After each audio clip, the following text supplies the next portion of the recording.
नमस्कार। पिछला video cut गया था, उसी में हम unity state and federal state को पढ़ रहे थे। यूनिटी स्टेट मतलब जहाँ एक शक्तिशाली केंद्र हो, एक सेंटर हो मेन, और उसी में समस्त शक्तियाँ निहित हो। ठीक है, वही सेंटर ही मेन होता है। ठीक, एक सेंटर होता है जिसमें क्या कहते हैं कि जितने भी राज होते हैं उस सेंटर के अंतर्गत जितने भी राज जाते हैं वह केंद्र के अधीन, सेंटर के अधीन रहते हैं। ठीक, इसका एग्जाम्पल मोस्टली ब्रिटेन है, फ्रांस है, डेनमार्क है, चाइना। चाइना हाईली सेंट्रलाइज है। ठीक है, उसमें एक ही पार्टी रहती है, उसी का सत्ता चलता है। इसलिए कहते हैं कि इसमें क्या कहते हैं कि हमारी फ्रीडम ऑफ स्पीच को खतरा रहता है। ठीक, आगे बढ़ते हैं फेडरल स्टेट। फेडरल स्टेट में क्या होता है कि अनेक जो राज्य होते हैं, जो प्रांत होते हैं, देखिए भारत में यूपी, ठीक है, अनेक प्रांतों का एक संघ होता है। ठीक, एक यूनियन होता है, अनेक प्रांतों का एक यूनियन होता है जिनमें केंद्र तथा राज्यों में शक्तियों का विभाजन होता है। मतलब कि केंद्र की अपनी शक्तियां और राज्यों की अपनी शक्तियां, प्रांत की। ठीक, इसका मेनली क्या कहते हैं फेडरल स्टेट का बहुत ही अच्छा इंपॉर्टेंट है यूएस अमेरिका है, स्विट्जरलैंड है जो कि बहुत ही पुराना है, फिर कनाडा है। ठीक, ऐसे बहुत सारे देश हैं फेडरल स्टेट में।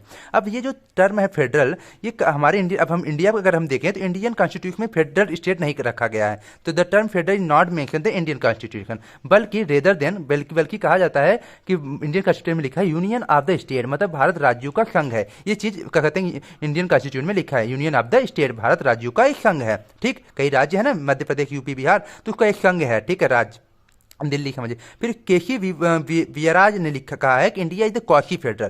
क्वासी फेडरल शब्द कहते हैं कि उन्होंने रखा है, मतलब यूनिटरी भी नहीं कहा और ना ही फेडरल कहा, बल्कि इन्होंने क्वासी फेडरल कहा। क्वासी फेडरल मतलब केंद्र और राज्य होने के बावजूद, मतलब कि सेंटर और स्टेट होने के बावजूद केंद्र सरकार को अधिक शक्तियां दी गई है, सेंट्रल को अधिक शक्तियां दी गई। तो इसमें कहते हैं लेस फेडरल मोर यूनिटी। क्वासी फेडरल मतलब लेस फेडरल मोर यूनिटी। कहने का अर्थ हुआ कि फेडरल लेस हो गया। क्यों लेस हो गया?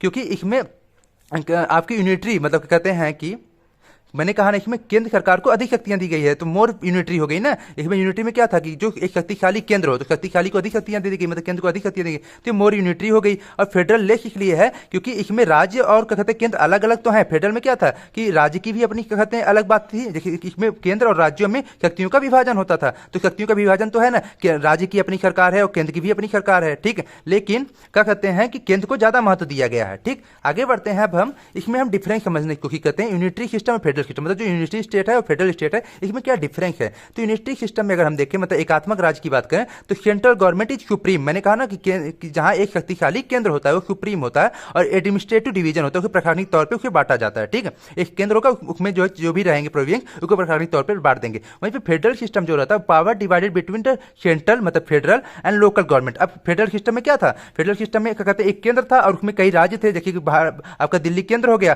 फिर उसमें कई राज्य है, तो सबको कहते हैं पावर अपना अलग अलग दे दिया गया। ठीक, ये यूएस और स्विट्जरलैंड में मोस्टली है। ठीक है, पावर डिवाइडेड बिटवीन सेंट्रल, मतलब केंद्र को, और लोकल गवर्नमेंट को अपनी एक, मतलब केंद्र की एक गवर्नमेंट होगी और लोकल गवर्नमेंट एक होगी। ठीक है, अब ध्यान दीजिएगा यूनिटी सिस्टम में जो रहता है एकात्मक, only one level of government, क्योंकि सुप्रीम जो रहता है वो सेंटर ही रहता है, इसलिए वन ही रहता है, वन गवर्नमेंट। तो सेंट्रल गवर्नमेंट कहिए या फिर नेशनल गवर्नमेंट कहिए, ठीक, राष्ट्रीय कहिए, केंद्रीय गवर्नमेंट कहिए। और ध्यान दीजिए इसमें जब फेडरल की बात आते हैं तो इसमें दो लेवल ऑफ गवर्नमेंट होते हैं, एक सेंट्रल का गवर्नमेंट होता है, एक स्टेट का होगा, मान लीजिए भारत सरकार का हो गया, और एक आपका स्टेट एमपी, बिहार, इस सब का हो जाएगा। ठीक है, बिहार, उत्तर प्रदेश, इन सब का।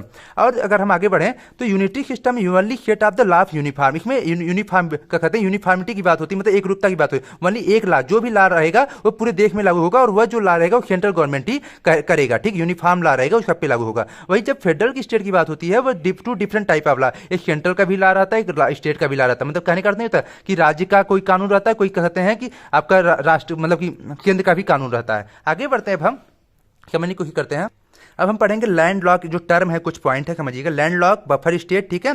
तो लैंड लॉक स्थलबद्ध स्टेट, मतलब स्थल आरूढ़ है, वैसे राज्य जो समुद्र तक नहीं पहुंच पाते हैं, तो लैंड के बीच में रहने, पूरी तरह लॉक रहे। देखिए आपका बहुत सारे देश हैं, ठीक है, इसमें ये सभी लैंड लॉक देश हैं। आप देखिए अफ्रीका में देखें तो अफ्रीका का लैंड लॉक देख माली है, तो इन सब में देखिए माली है, उल्टा नाइजर, ऐसे करके इन सभी लैंड लॉक देश हैं। ठीक है, तो ये अवरुद्ध देश है। अब लैंड लॉक में इंपॉर्टेंट चीज समझने की कोशिश करेगा। नॉर्थ अमेरिका में कोई भी, मतलब उत्तरी अमेरिका में कोई भी लैंड लॉक कंट्री नहीं है। ये यूपीएससी पीसीएस में पूछा हुआ था, नॉर्थ अमेरिका में कोई भी लैंड लॉक कंट्री नहीं है। अगर हम आगे बढ़ें तो अगर हम देखें तो सबसे बड़ा लैंड लॉक, मतलब largest land lock country Kazakhstan है, और सबसे छोटा लैंड लॉक कंट्री मतलब क्या कहते हैं कि वेटिकन सिटी है। ठीक है, और डबल लैंड लॉक अगर हम देखें उज्बेकिस्तान और लिechtenstein यूरोप का है, जो कि डबल लैंड लॉक कंट्री है। ठीक है, अब हम समझते हैं बफर स्टेट क्या होता है। बफर स्टेट कहने का अर्थ हुआ अंतस्थ राज्य। अंतस्थ राज्य अकॉर्डिंग स्पाइकमैन कहते हैं कि दो बड़े राज्यों के मध्य स्थित जो राजनीतिक, मतलब पॉलिटिकल यूनिट होती है, राजनीतिक इकाई होती है, उसको हम बफर स्टेट कहते हैं। एग्जाम्पल है नेपाल, देखिए उधर चाइना है और इधर भारत है, उनके बीच में एक नेपाल है जो कि क्या कहते हैं कि बफर स्टेट के रूप में कार्य करता है। तो बफर स्टेट को ध्यान दीजिएगा। बफर स्टेट क्या करता है कि ये जो है कहते हैं किशॉफ के अनुसार अंतरराज्य बफर स्टेट अंतरराष्ट्रीय राजनीति पूर्णतः एक मशीन का माध्यम है जो दो संभावित युद्धकर्ता राज्यों जैसे चीन और भारत उनमें युद्धकर्ता राज्यों को पृथक करते हैं तथा उनके मध्य संघर्ष को कम करते हैं। देखिए नेपाल है आपका।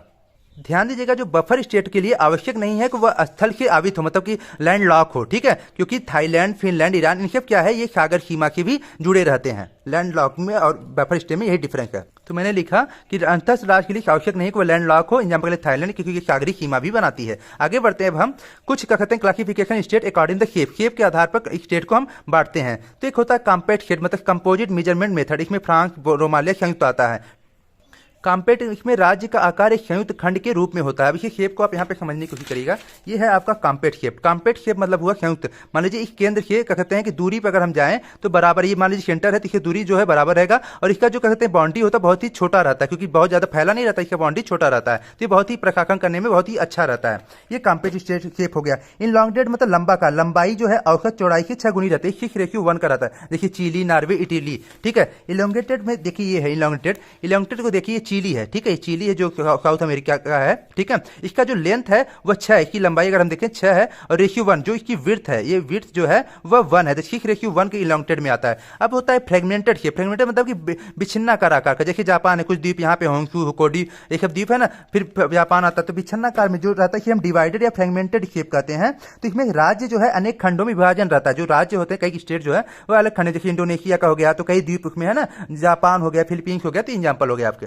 ये पूछा हुआ फ्रेगमेंटेड शेप में, तो इंडोनेशिया, जापान इन सब का दाता है। अब एक पॉइंट है united nation convention of the law of the sea, UNCLOS, ठीक है। इसे हम law of the sea convention या law of the sea treaty भी कहते हैं, ठीक है।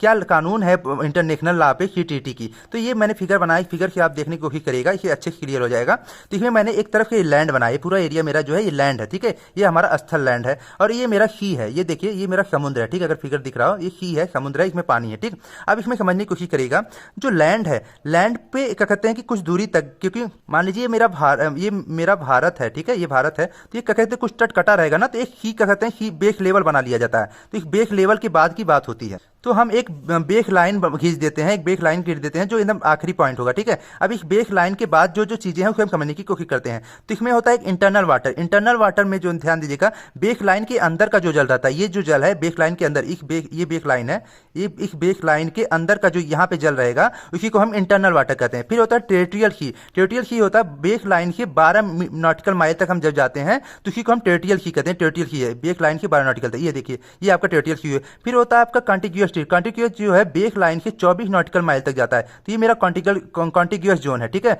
जो बेस लाइन के 24 नॉटिकल माइल तक जाता है, ठीक है। या फिर हम कह सकते हैं कि टेरिटोरियल सी से जो 12 नॉटिकल माइल, क्योंकि 12 आपका टेरिटोरियल ले लिया तो 12 बचा, ठीक है। अब इस कॉन्टिग्यूअस के बाद आता है exclusive economic zone. Exclusive economic zone ही पूछा हुआ है, जो कि बेस लाइन से समुद्र के अंदर तक, मतलब 200 नॉटिकल मील तक हम जा सकते हैं। तो एक्सक्लूसिव इकोनॉमिक जोन जो है वह बेस लाइन से 200 मीटर नॉटिकल तक रहता है। ये देखिए एक्सक्लूसिव है बेस लाइन से समुद्र के अंदर तक, ठीक, 200 नॉटिकल मील तक, ये आपका मतलब एक्सक्लूसिव इकोनॉमिक जोन है। फिर इसके बाद आता है हाई सी। हाई सी मतलब कि होता है वो एक्सक्लूसिव इकोनॉमिक जोन EZ है। इसके बाद का जो रीजन रहता है वो हाई सी और गहराई वाला हो जाता है ना, इसलिए इसे हाई सी कहते हैं। और फिर उधर आपका डीप सी वाली स्थिति एकदम बन जाती है गहराई में, ठीक।